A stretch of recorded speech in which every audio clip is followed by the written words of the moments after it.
Welcome to Inside the Heat. I'm Eric Reed. In June of 2011, for one of the few times in franchise history, the Miami Heat invested a first-round draft pick on a point guard.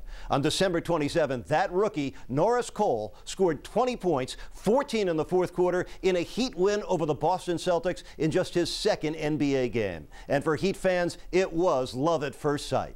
In the next half hour, you will learn a lot more about who Norris is. Education and strong family values were key components for Norris as he grew up in Dayton, Ohio, in a large family where basketball was a common passion.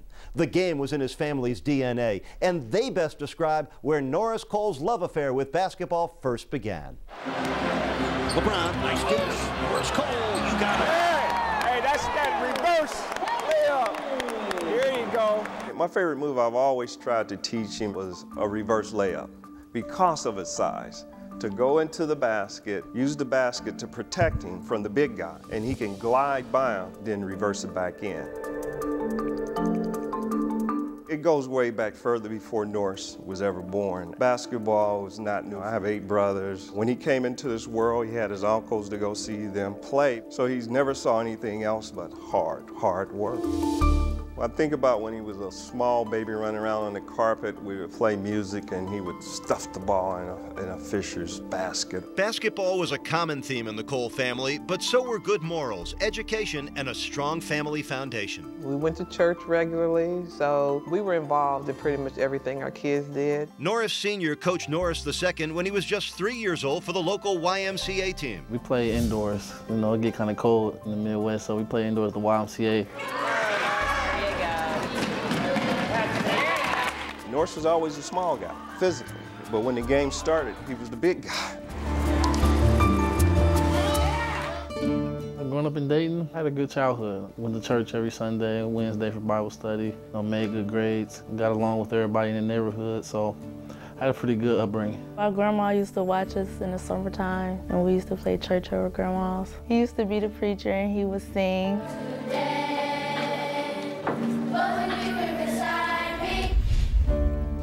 My grandpa, when I was a little guy, I was always outside, you know, playing with the ball and stuff. So for Christmas, he surprised me and got me a rim. And all my older cousins, he had never got them a rim when they played some sports too. So he got me one. I guess he seen something in me.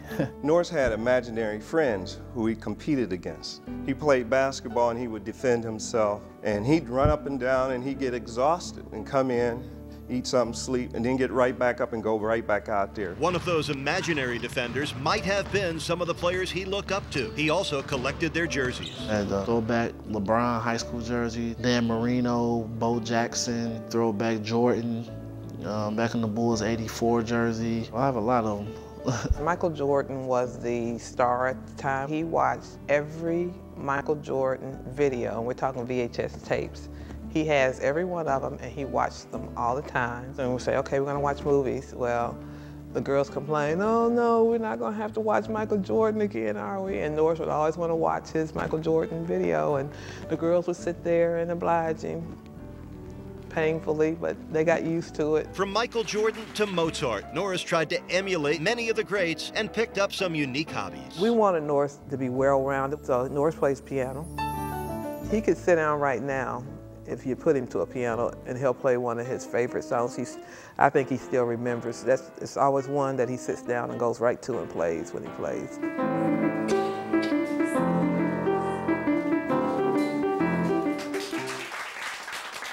There is one thing for sure, Norris treasures family. I like that he was fond and close to his grandparents. And a lot of people call my kids old souls. You know, first thing he does when he comes to town is to go see his grandmothers. I mean everything to me. You know, I don't put anyone above them. You know, everything I do, you know, I want to make sure I'm supporting them. We're tight.